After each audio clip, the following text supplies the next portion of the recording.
Muy buenos días a cada uno de ustedes, señores participantes.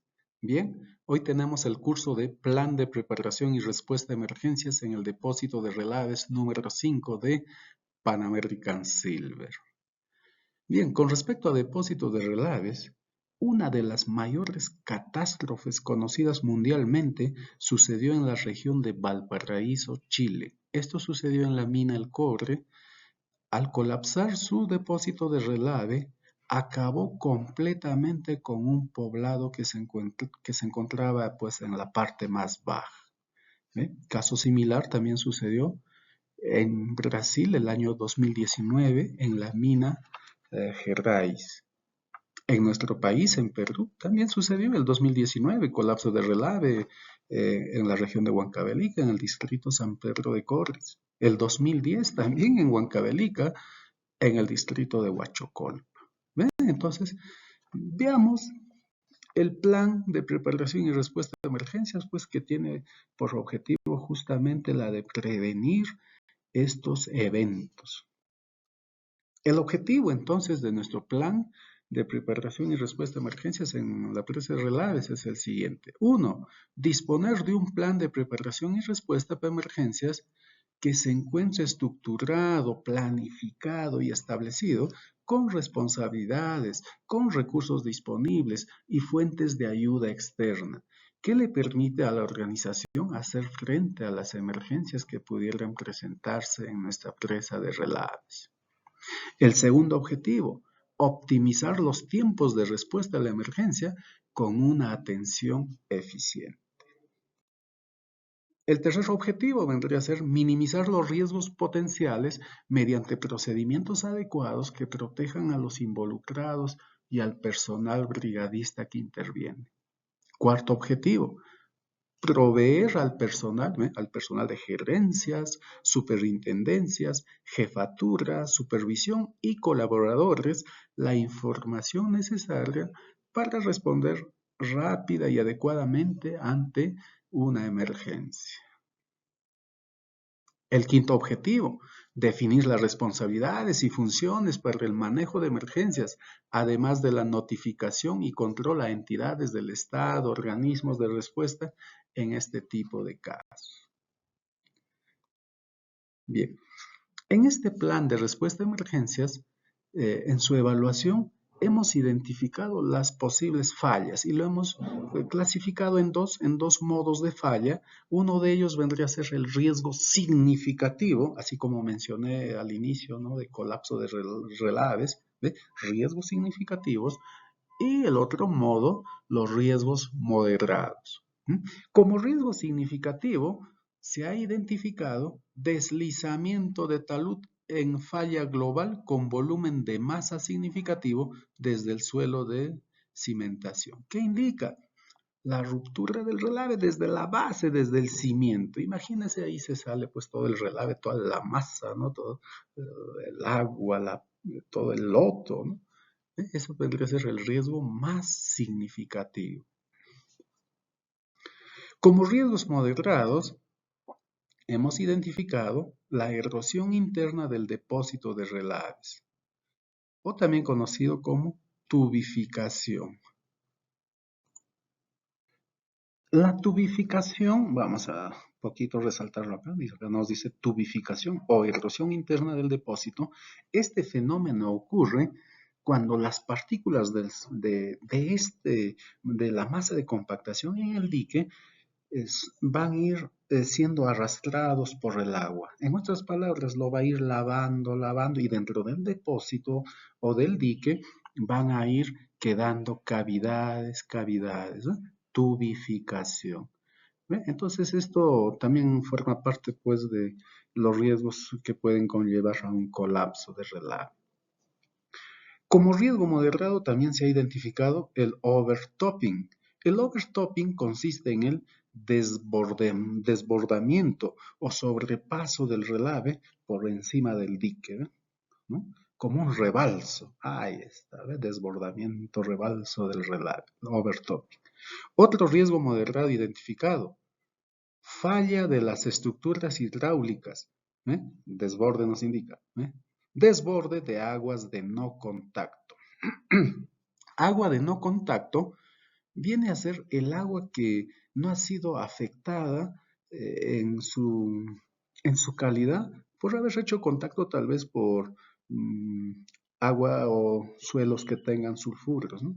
O sea, el agua de no contacto básicamente se refiere a las aguas de escorrentía, aguas de las precipitaciones, o sea, las lluvias, o por el derretimiento de las nieves. Entonces, estas aguas que están en las laderas de los cerros no deberían de llegar al depósito de relave. Entonces, uno de los riesgos dice desborde de las aguas de contacto de los canales de coronación, ¿no? Esto podría suceder en lluvias torrenciales, ¿no? Que no han sido mapeados en un inicio. Entonces podrían desbordar los canales de coronación y estas aguas llegar al depósito de relave, incrementando el volumen de agua y por tanto pues pueden causar también desborde del mismo relave.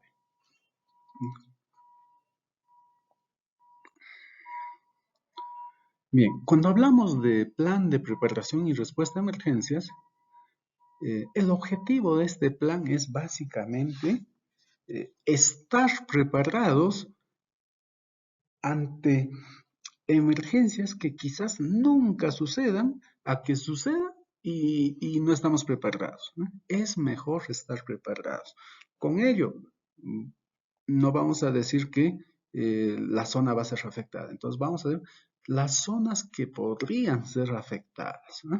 Entonces, zonas que podrían ser afectadas con estos riesgos que hemos visto y en especial el riesgo de colapso de todo el dique. ¿Ve? Uno tenemos al caserío Santa Cruz de Condorcaya podría ser afectado, ¿no?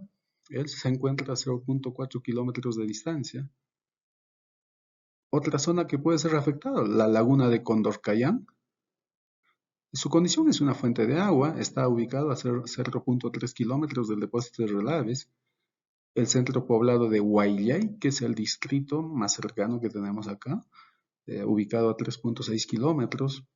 Andacancha, que es un caserío a 3.6 kilómetros, el campamento de San José, que es de Pan American Silver, a 4.5 kilómetros, Invasión Lanapampa, esto es un asentamiento humano que está ubicado a 3 kilómetros del depósito de relave, Río Poglocancha, también es una fuente de agua, está ubicado a 2.9 kilómetros del depósito de relaves, Río San José, fuente de agua de 2.9 a 4.5 kilómetros de distancia y también puede ser afectado parte de la carretera de Guardón a Guayllay, esto es la vía nacional, de 0 kilómetros a 4 kilómetros, en realidad bastante cercano al depósito de relaves.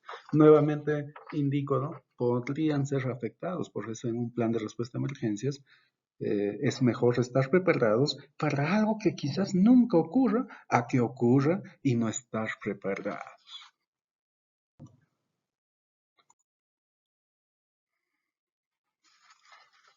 Bien, en esta diapositiva estamos visualizando los niveles de emergencia. ¿Ve? ¿En qué consisten estos niveles? Fíjense, esto está establecido ya en el plan de respuesta a emergencias de toda la unidad. ¿Eh? Cuando decimos nivel 1, y está de color verde, por supuesto, vamos a enfocarnos más con la lesión de persona e impacto al ambiente, ¿no? Porque una presa de relaves, un depósito, pues puede impactar al ambiente. Fijemos. Con respecto a lesión de personas, dice nivel 1, lesión que no incapacita a la persona. Bien, vamos a decirlo también daño a la propiedad, ¿no? Daños a la propiedad, pues cuando hay pérdidas entre 1.000 y 5.000 dólares. Daño al proceso, paralización del proceso por un día. Aquí viene el impacto ambiental, ¿no? Derrames menores a 300 kilos o si es un líquido, una solución de 0.21 metros cúbicos. Esto equivale a 55 galones, es equivalente a un cilindro, ¿eh? Menor a la cantidad de un cilindro. Eso vendría a ser nivel 1 de emergencias. Veamos el nivel 2. ¿Ya? Aquí ya vemos de color amarillo. El nivel 2, lesión a la persona, dice, lesión que incapacita a la persona para su actividad normal, ¿no? Ya es incapacitante, ¿no? Un incapacitante temporal puede ser, ¿no?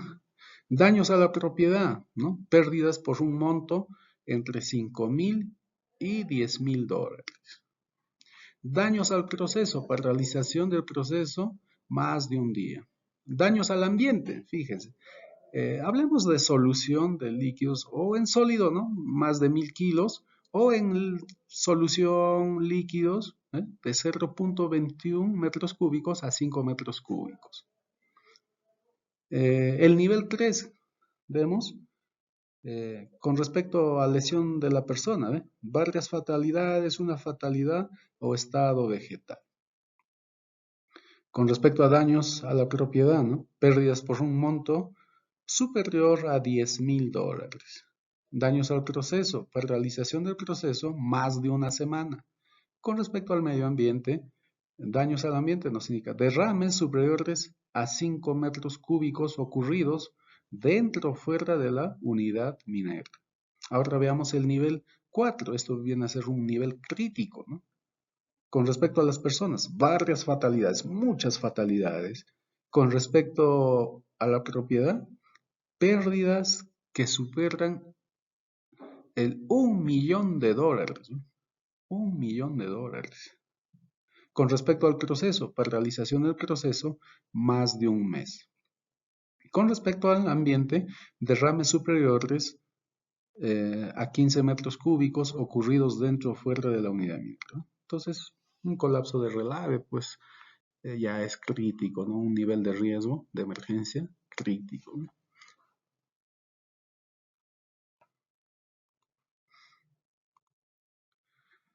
Aquí estamos viendo los niveles de emergencia que guarda relación. O sea, este es cómo es el procedimiento, cómo se activa la emergencia en los distintos niveles. Aquí tenemos un diagrama de flujo, ¿eh? Una vez que ocurra una emergencia, ¿eh? En una posible emergencia, ¿no? En la ocurrencia de una posible emergencia, dice, si el personal del área puede controlar esa emergencia, ¿ven? Personal mismo que está ahí, in situ, si ese personal puede controlar, dice, sí, entonces atienden la emergencia, entonces decimos que es nivel 1, ¿eh? Cuando es controlado por los mismos que están ahí. ¿Qué pasa si las mismas personas que están ahí no pueden, ¿no? Porque no tienen los recursos, la magnitud de la emergencia es mayor. Entonces se activa el equipo de brigada. Se activa el equipo de brigada de la unidad, ¿no? De la unidad de guerra. Nuestro personal de brigada, si puede controlar esta emergencia, dice si puede, atención de la emergencia controlada, dice, esto se cataloga como nivel medio o nivel 2, nivel medio. ¿Qué pasa si nuestro equipo de brigada de respuesta a emergencias no puede controlar porque no cuenta con los recursos, ya sus recursos han sido sobrepasados? En ese caso se activa el comité de crisis local, comité de crisis local. Este comité de crisis local está conformado por la gerencia de la unidad y los distintos coordinadores. Cuando digo distintos coordinadores, ahí están bastante, con mucha responsabilidad, los demás superintendentes de las distintas áreas. Entonces se activa el comité de crisis local. Bien, entonces ya toda la unidad con sus distintas áreas pues brindan apoyo al personal de brigada, ¿no? Tal vez con movilidad, tal vez con extintores, bombas, bien, con todo, con mayor recursos de todas las áreas de la unidad. ¿Bien? Entonces ahí está, se activó el comité de crisis local. Si el comité de crisis local puede contener o atender esa emergencia, pues vamos a indicar que es de nivel 3. Entonces, un nivel 3 es cuando se activa el comité de crisis local. ¿Qué pasa si con el comité de crisis local no se puede contener la emergencia? Acá nos dice no. En ese caso se activa el comité de crisis central. Básicamente ya involucra todas nuestras gerencias desde Lima, ¿no? Entonces, ahí nuestro comité de crisis central, pues ya va a activar apoyos, ¿no? Apoyos incluso externos, ¿no? Por ejemplo, Defensa Civil, los bomberos de la ciudad más cercana, puede activar a la Policía Nacional, puede también solicitar apoyo a las unidades mineras vecinas. ¿Ve? Entonces ya esto es más crítico, ¿no? En ese caso, cuando ya solicitamos apoyo externo, pues vamos a catalogarlo como el nivel de crisis 4. ¿No? Entonces, de ese modo es el flujograma, cómo se activan estos distintos niveles de emergencia. Bien, hablando de estos niveles de emergencia, hace un momento mencionamos del Comité de Crisis Central, ¿no? Y veamos por quiénes está conformado. Ahí está por el gerente general de Pan American Silver y los distintos coordinadores. ¿Ve? Ahí tenemos el coordinador de planeamiento en SOMA, ¿no? Es el director de Seguridad, Salud y Medio Ambiente, el coordinador de finanzas, que es el director de finanzas, el coordinador de operaciones, ¿ve? Es el director de operaciones, coordinación de comunicaciones, coordinador de enlace y el asesor legal. ¿Eh?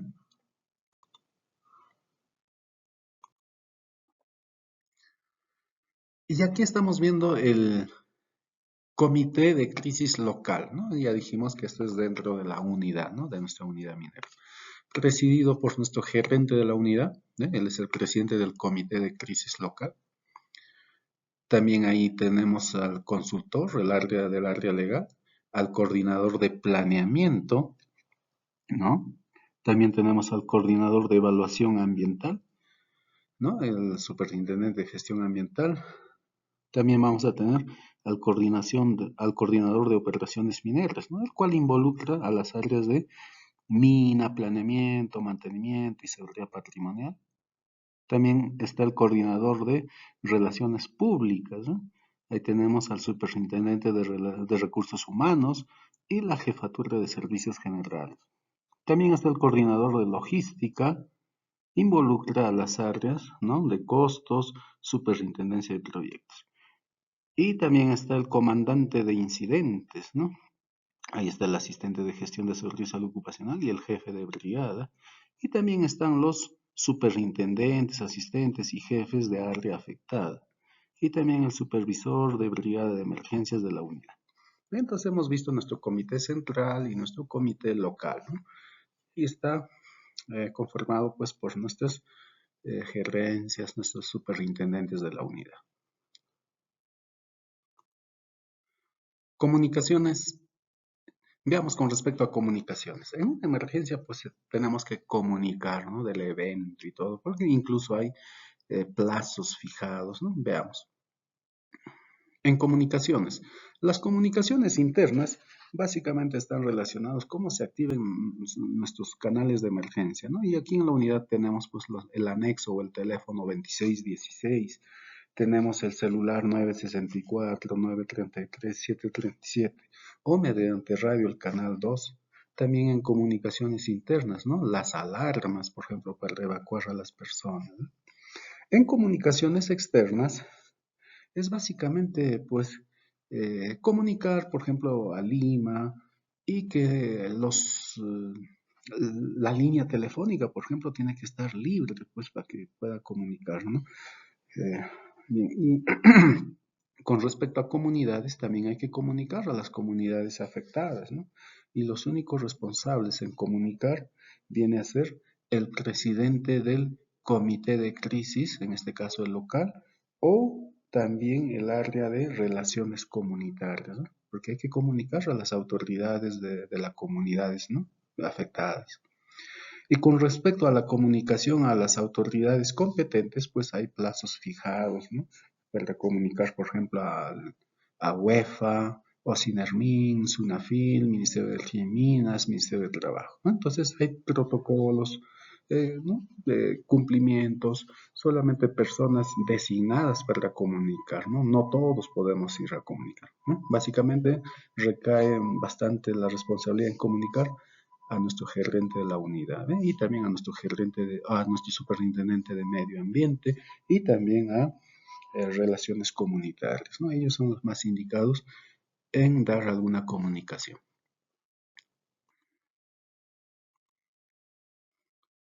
Protocolos de respuesta. Bien, con respecto a protocolos de respuesta, ¿no? Ante una emergencia, ¿no? Los protocolos de respuesta.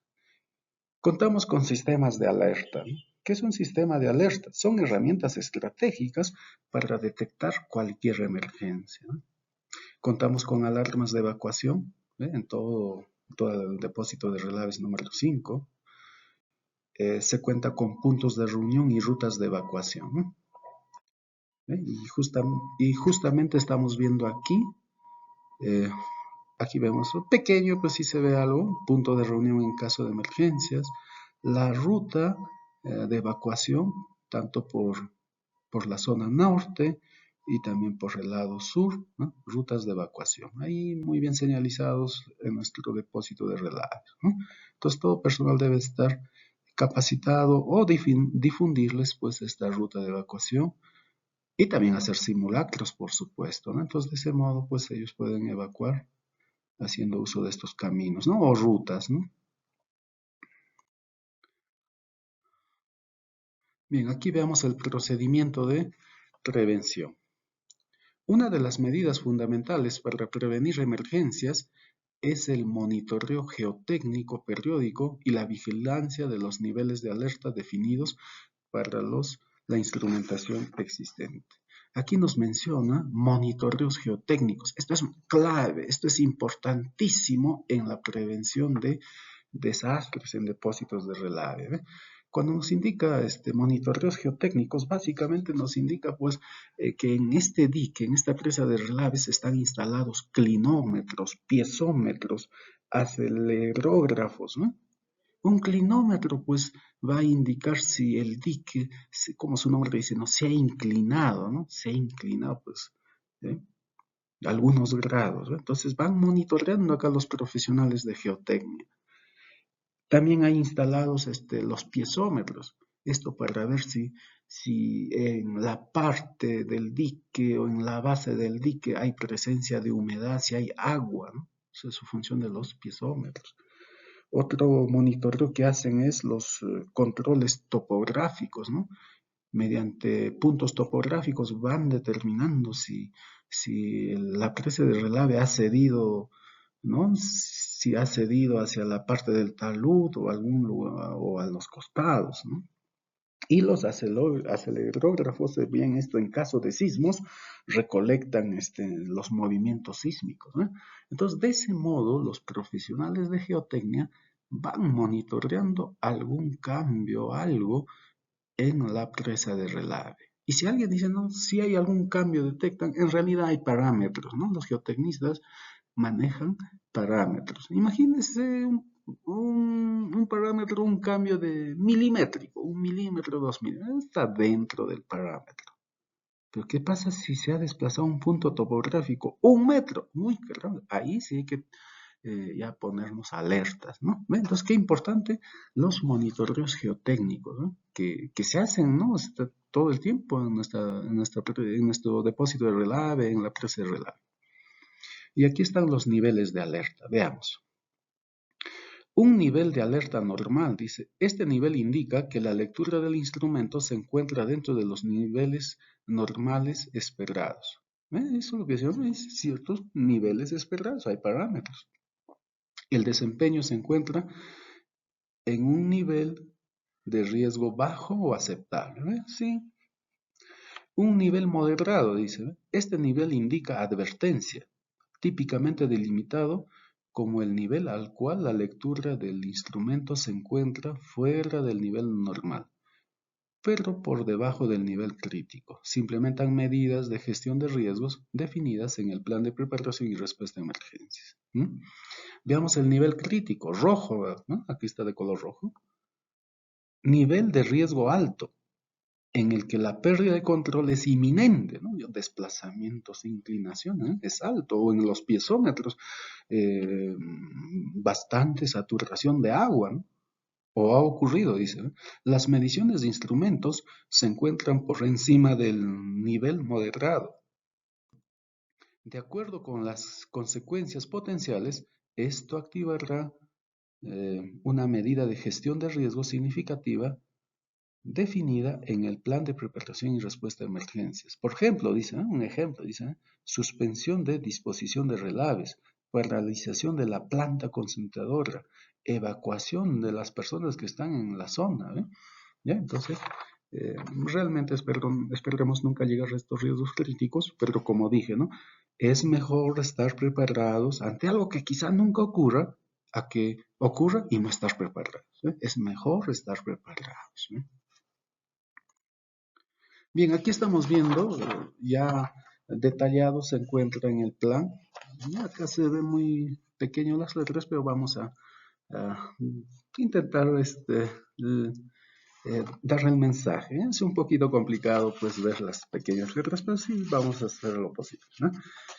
Están identificados, una emergencia muy potencial, sismos severos. En caso de sismos, ¿qué podría ocurrir? Dos modos de falla, dice, y esto ya lo hemos mencionado. Deslizamiento de talud por falla global con volumen de masa significativo desde el suelo, o sea, colapso de todo el dique de relave. Otro modo de falla que podría ocurrir, deslizamiento del talud o falla local, uno o dos bancos del cuerpo, o sea, no desde el cimiento, ¿no? Una parte puede ser. ¿Y qué consecuencias puede traer ese colapso del dique? Emergencias producidas de sismo severo, ¿no? ¿Qué consecuencias puede tener? Asentamiento en el cuerpo del dique, asentamientos en el cuerpo del dique, deslizamiento local y global de la presa, ruptura de la presa, eso nos indica, o potencial daño ambiental, impacto a las infraestructuras, tanto de la empresa y también de las comunidades, ¿no? Entonces, en un plan de respuesta a emergencias, siempre hay tres fases, ¿no? El antes, el durante y el después. El antes significa que debemos estar preparados. Veamos entonces el antes. ¿Cómo nos preparamos? Aquí estamos. Nos preparamos demarcando en toda el área del proyecto zonas de seguridad para sismos. ¿Qué más? Informar al personal la ubicación de las zonas de seguridad y las vías de señales para este fin, ¿no? O para su evacuación. ¿Qué más? Categorizar la emergencia de acuerdo con el nivel de alerta. También nos preparamos realizando simulacros, ¿no? Ese es el antes, ¿no? Siempre hay que estar preparados.